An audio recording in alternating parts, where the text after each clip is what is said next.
For me, my geekiness started at a very early age.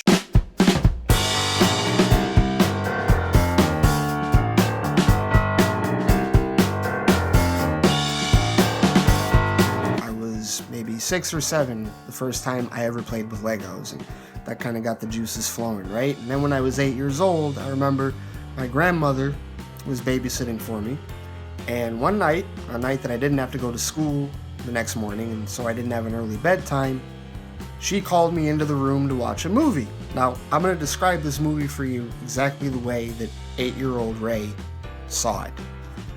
It was this big movie in Antarctica, and it was all these people dressed in like snow outfits, and they had lasers, and they were fighting this big battle against giant robot dinosaurs that also shot even bigger lasers back at them. And like they were all wearing these crazy evil helmets, and the leader of the giant robot dinosaur army was this big dude with a big robot helmet and a black cape. And whenever he talked, he sounded a lot like the dad from Coming to America. Yeah, I had seen Coming to America at that age. The movie was The Empire Strikes Back. That was my first movie. It was my first trip into movie geekdom.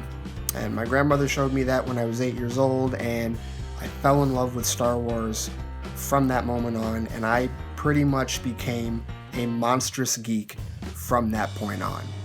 After I saw that movie, we're flipping channels on a Saturday night, and all of a sudden we come to channel 50 in Detroit, and I see another space battle.